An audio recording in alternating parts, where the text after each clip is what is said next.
Okay, we got recording. We'll do a night ride. Also move my Prism up, had it back. I'm trying this version. I think it saw too much of my head. I do see other people riding like that, but I'm going to try this.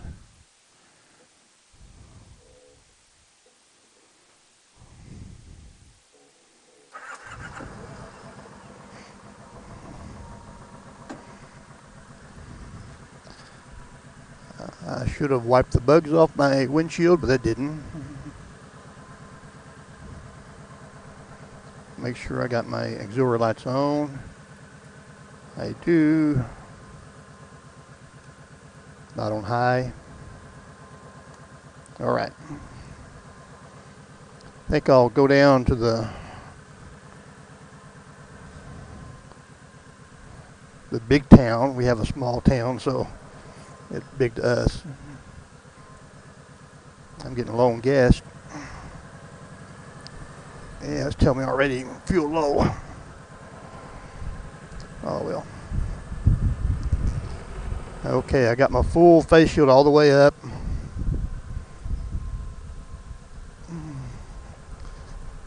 I got my modular helmet down, but the shield is actually up, the clear shield. I'm getting better at low speeds in this. So. I know when I get off this bike and get on my son's bike, I can feel that difference. His is about 650. This one's more like 840 or 50 without me on. So I'll pull my shield down just a little bit. Otherwise, it gets up in the buffing area, and you may hear some of it.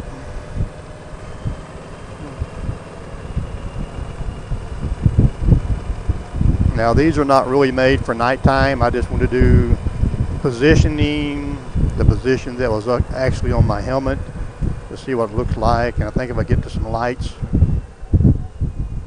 we can do that.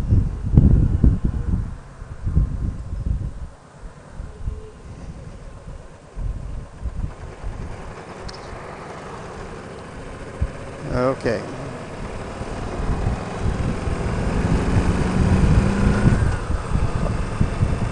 Only thing I can say is it's nice and cool. I still have my shield up.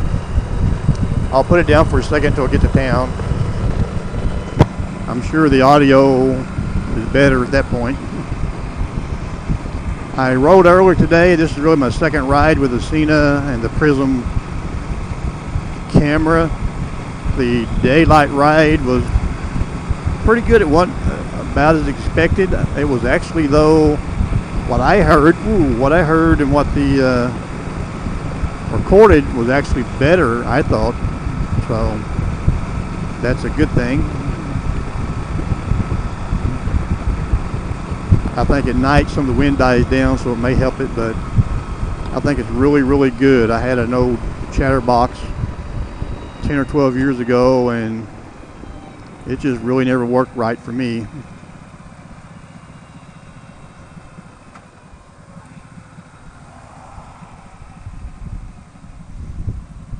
Here's where I wish I had the BMW, that R16 GT has the headlights that actually turn as you turn, so you get to see the curve and not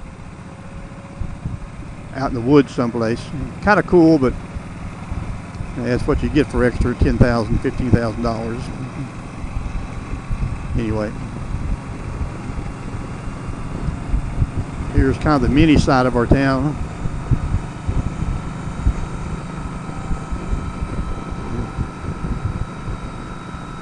Not much. A Brahms, Mickey D's, a couple of gas stations. Now, when I moved out here 10, 11 years ago, you had the Brahms, you had the Sonic, the Walmart was in that building behind the Brahms. And when they built the big new one there to the right, then I think that bank to the left was there.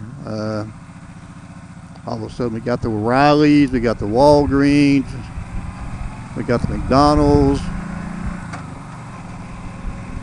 auto parts. Originally, Sonic came in, Mazio was here, that gas station was here.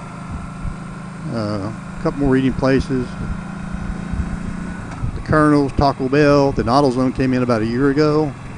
So when Big Walmart came in, it probably does hurt mom and pops in some ways, but it also brings in more jobs than others, so that's for somebody else to figure out. There we are, 70, which I shouldn't be in a 45-mile-an-hour zone. Okay. Night riding is a little more dangerous. You have to take a little bit more precautions. What's the guy on the right doing? I don't like to ride in their blind side. It's kind of weird talking to yourself and you're getting air around the back of your helmet and you're not for sure how clear you're coming out.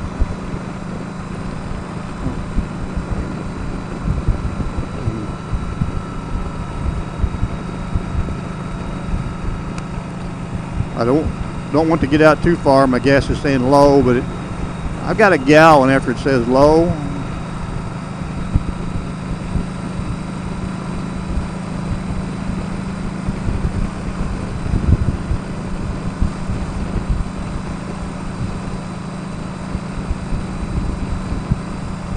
I don't know what happened.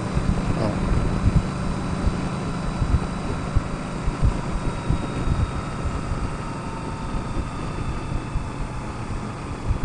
Yeah, right now I'm messing with my, trying to see how many miles I have. 371.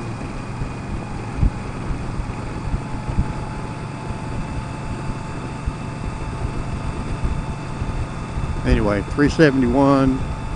So I've got 30 miles. So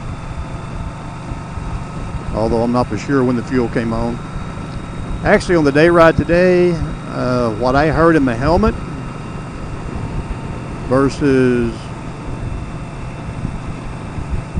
what the audio recorded was really good. I thought it was actually better than what I hear in real time. So I think their circuitry for wind resistance or wind cancellation works really well. When my son gets the shield he's looking for, he's trying to decide between like a Memphis shield with a stereo as I have, or possibly something like a Bullet. I think he called it a Bullet, which is smaller and more shaped like the motorcycle he has.